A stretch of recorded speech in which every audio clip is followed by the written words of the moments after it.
If I sound like I'm reading a script, it's because I wrote down everything that I needed to say ahead of time because I have social anxiety and I'm really camera shy. And it's one of the reasons why I haven't made vlogs in a long time. So please bear with me.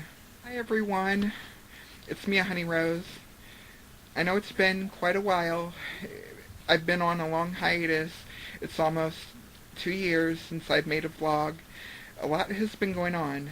Um, I'm going to be touching on some things that went on off camera during my life in Findlay, Ohio, with my then boyfriend, now ex, Mike P. I'm also going to be touching on what happened after and what's happening now. Um, I finally saw a gender therapist in the winter of 2014, going into 2015. I forget when exactly I first started seeing my gender therapist, but I got the okay from her to seek out an endocrinologist on January 8th of 2015. It took me a while to find an endocrinologist. The endocrinologists that were local either refused to see transgender patients for transitional related purposes based on a moral issue for them, or they just weren't accepting Medicaid. So in early spring of 2015, my boyfriend, who I lived with at the time, drove me everywhere for every other third month, back and forth between Findlay and Cleveland. It was a 2 hour drive there, an hour or two of rest in between, and another 2 hour drive back. Going to see my endocrinologist was pretty much an all day event.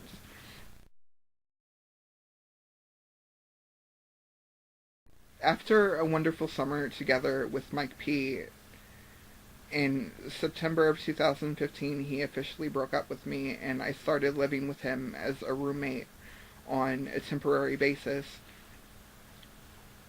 Him breaking up with me was devastating, but I knew that it was inevitable.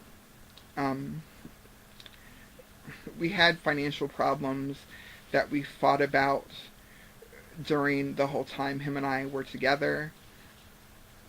I was struggling to find a job due to being discriminated against, and he nagged me to death about how he was stuck supporting me financially, despite the fact that it was beyond my control. Before I even moved in with him, he knew my situation. He was constantly on the phone with his friends and family talking shit about me. And then his friends and family, who I wasn't even around enough for them to have an informed opinion, decided that they didn't like me. Not to mention, they weren't all that thrilled about me being trans once they found out. They smiled in my face, and then they'd tell Mike to give me the boot as soon as my back was turned. We also had intimacy issues.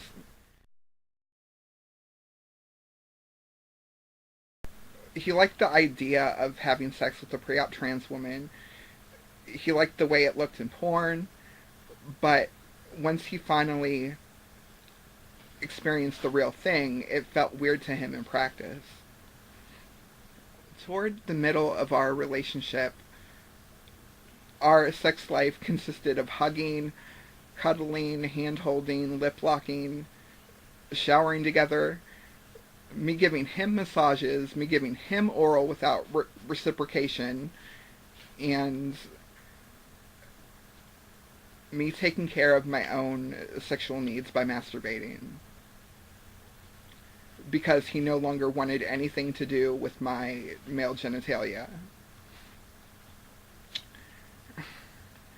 Then there was him having a temper problem. Every little quirk I had annoyed him. Although half the time his anger and frustration was with the rest of the world and had nothing to do with me, but he took it out on me. He'd yell at me, call me names, especially transphobic names. He would dead name me by addressing me with my birth name, pick at my insecurities, verbally tear me down, and he'd occasionally hit me by punching me in the arm or the leg or smacking me upside the head, etc. I never received an all-out beatdown or got seriously injured by him. I would have fought him if I felt like my life was in danger. However, the abuse I received from him hurt me emotionally. In late September of 2015, I got a job with a nursing home that was just right down the street from Mike P's apartment. I was in housekeeping and I started out in laundry from 8 p.m. to 4 a.m.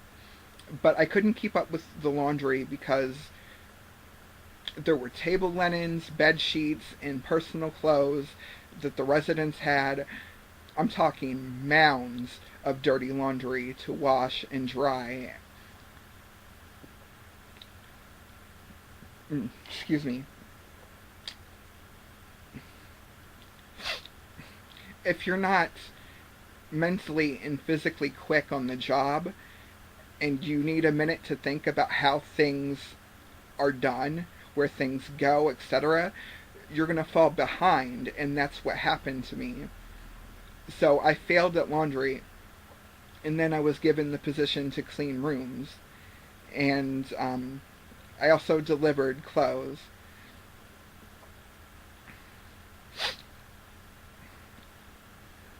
Which was much easier for me to do. Working at the nursing home was challenging and exhausting, but I loved working there. I didn't have my name legally changed at the time. Although I was allowed to have Mia on my name tag and go by the name I socialized with, and they addressed me by female pronouns. I was shocked and yet ecstatic about that. I also met some really nice, kind, caring people on the job.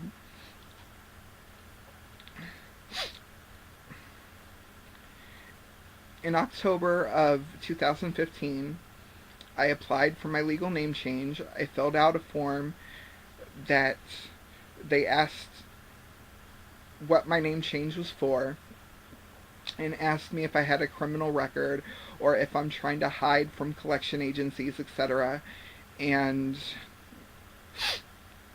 along with my application, I gave the courthouse $166. That covered the application fee, my name in the newspaper, and the court fee that went to the judge.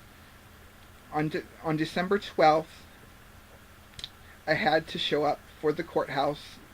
I had to show up to the courthouse again to basically fill out the same paperwork. Why, I don't know, but I didn't really care. I was a step closer to getting my name legally changed. Before I left Ohio, I had my court date on January 6th.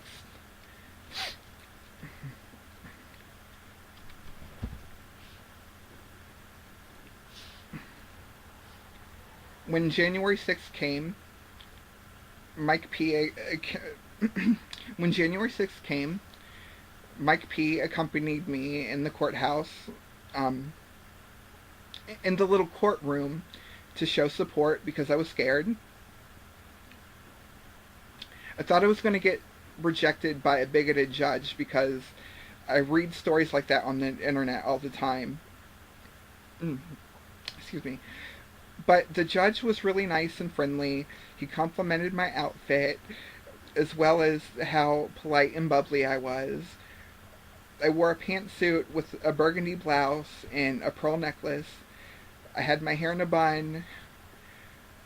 I was in there looking like a lawyer, honey. But lawyers tend to have this confidence and fearless composure that I didn't have that day.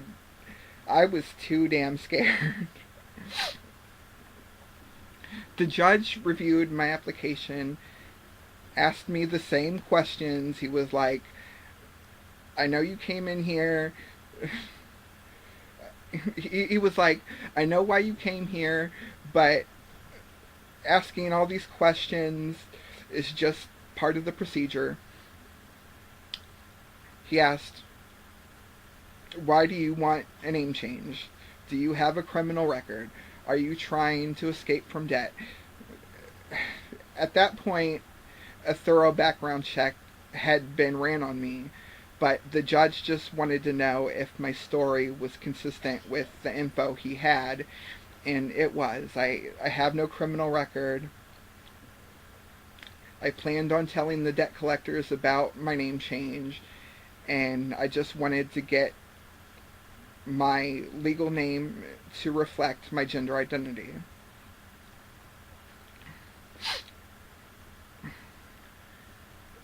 Then the judge approved of my legal name change, and 2 weeks later I received my court order to take to the Social Security office and the Bureau of Motor Vehicles.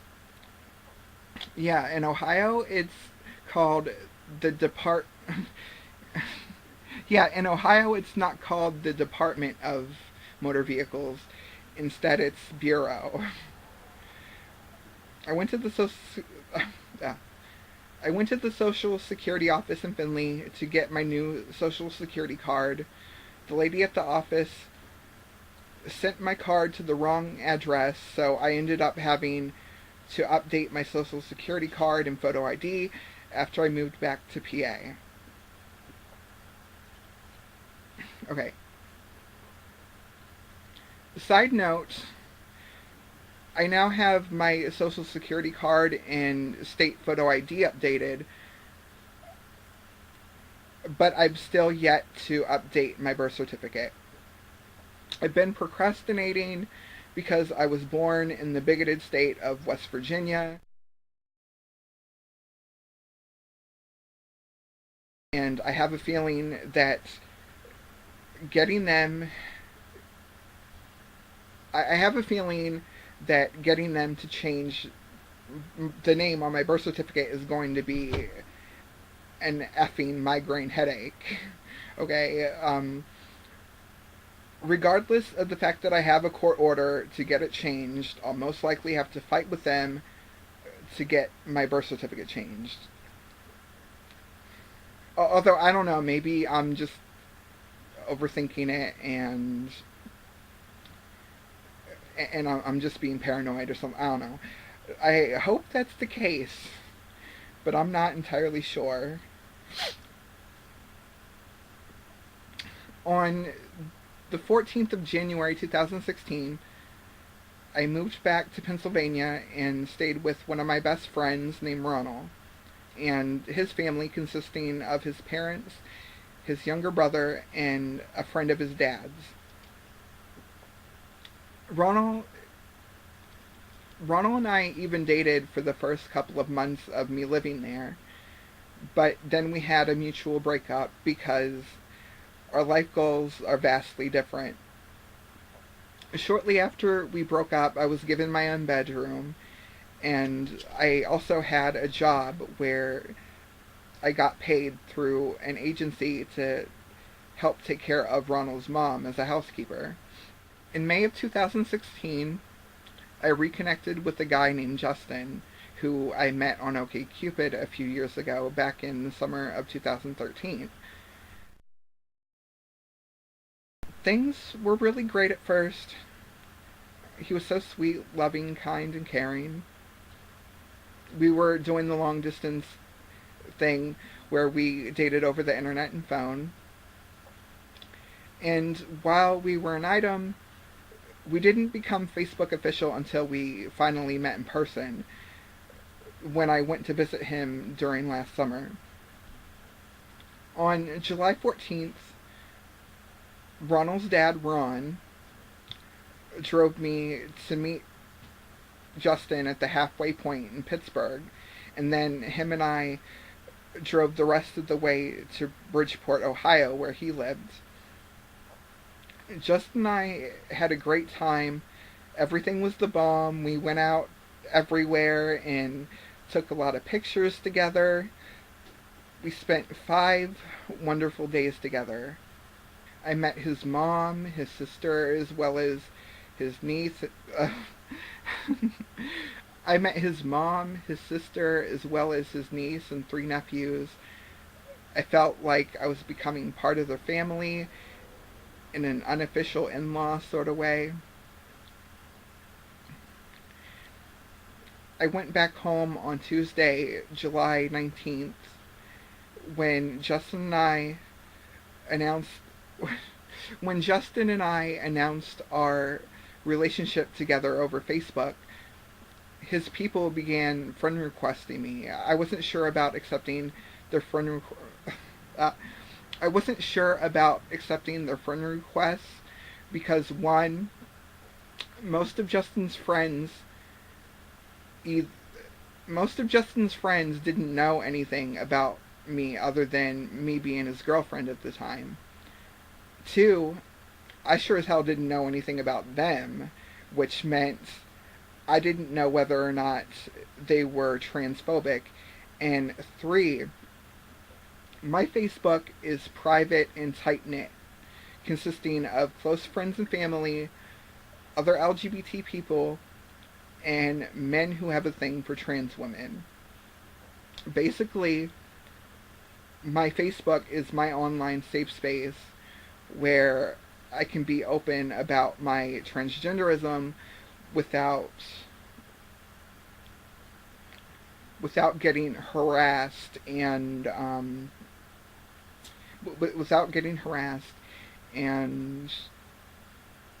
accepting friend requests from total strangers could potentially screw that up. I was conflicted. I was conflicted because I don't like rejecting people, but I didn't want to consequentially out the both of us to his friends and family. So I talked it over with Justin before accepting the friend requests, and he made it seem as though no matter what they said or did, or how they felt, he would always have my back and love me regardless.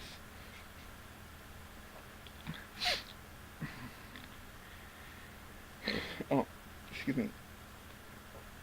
So I accepted their friend requests, and about a week or two later, one of Justin's church friends outed him to their pastor. Justin... Oh. Justin was a Sunday school teacher at his church. So he ended up losing his Sunday school teaching position over the fact that he had a transgender girlfriend. His congregation kept putting pressure on him to leave me. They weren't gonna they weren't gonna stop at they weren't gonna stop at taking away his Sunday school teaching position. He was on some type of probation with them, and they threatened to disfellowship him if he didn't eventually break up with me.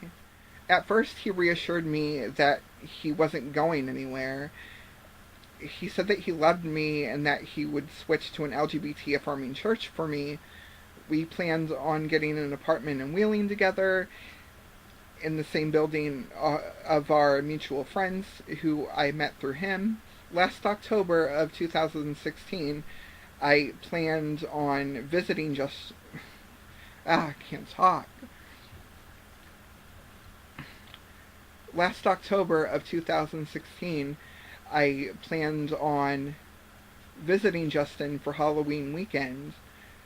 I bought our costumes. He was going to be Superman, and I was going to be Superwoman, and we were going to go to to a costume party at an LGBT nightclub called Another World. Um,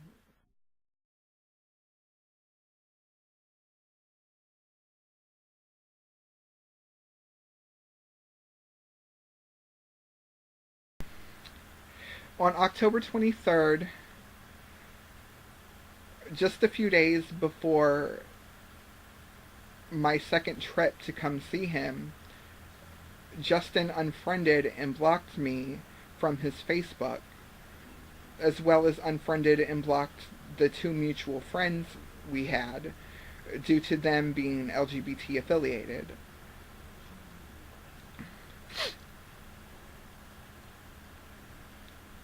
Um, he ignored my calls and text messages, and then the next day, when I checked my Gmail account, I found out he sent me a breakup letter. I was devastated. I cried for a few weeks. At the time, he was the closest I've gotten to finding a husband. We talked about getting engaged, getting an apartment together in Wheeling, and getting married a year later. I had someone who equally loved me as much as I loved him, and that was taken from me due to societal pressure and the negative, toxic, transphobic people who centered around Justin's life.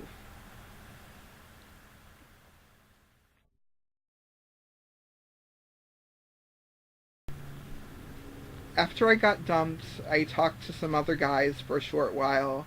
I finally checked out Tinder to see what the big fuss was about. I didn't really find anyone interesting on there. I mean, I found a bunch of guys who wanted to hook up, and I did hook up with this guy, the senior gentleman who used to be an elementary school teacher. But nobody on Tinder actually wanted to go out with me. I reconnected with another guy who I met on OkCupid. I've always really liked him and was even in love with him at one point. But I had to beg and plead just to get him to call me once in a while. He wouldn't add me on Facebook. We only video chatted once. There were times when he went for days without texting or IMing me. Sometimes I would test him to see if he would miss me enough to message me first. And we'd end up going for weeks without any contact. So yeah, we didn't work out romantically, but we still talk once in a while as friends. Then I started talking to my roommate Ronald's friend on Facebook, Michael R.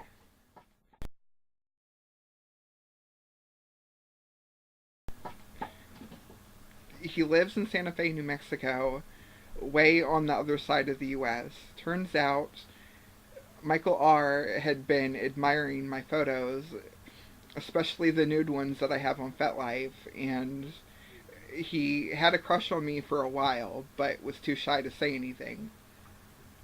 I swoon over big, tall, hairy, cute, and cuddly teddy bear, sci-fi anime gamer nerd type of men, and that's Michael R. to a T. He's so incredibly sexy.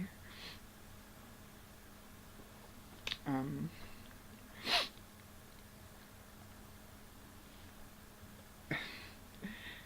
this past November of 2016, I visited my family for the first time in 2 years.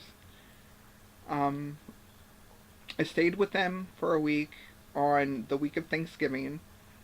I also stayed with them during the week of Christmas. I planned on visiting for Easter, but that didn't happen. I planned on visiting them for Easter, but that didn't happen. I planned on visiting them for I planned on visiting them in the summer, but I ended up moving back in with my parents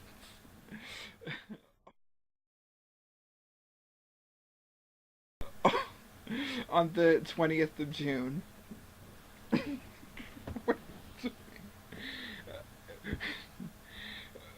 My friend Ronald's parents felt that it was time for me to move out. My mere presence annoyed Ronald's mom, and she wanted her house back to being just blood family living there. Plus, she was very particular about the way things get done around the house, and she didn't like how I cleaned. She also didn't like how she couldn't put onions or hard boiled egg in the food due to me having an aversion to those two things.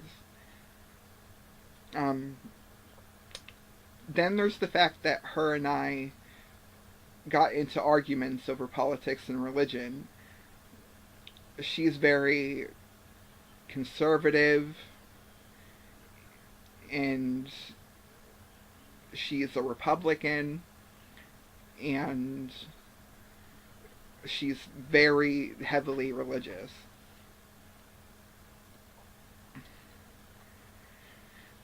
Yeah, so I moved out. The new housekeeping agency that I'm under has a branch in the Twin Tier area of Pennsylvania, so I might work with them. My great aunt has pretty. My great aunt is pretty much blind and has trouble hearing. She's going to sign up for personal for she's going to sign up for a personal care assistant, and I'm going to be her PCA slash housekeeper here. I plan I planned on having an income again, sign up for Section 8 and save up for my own place for Michael R. and I. Um, However, our plans changed and I'm gonna move to Santa Fe to be with him some sometime toward the beginning of next year.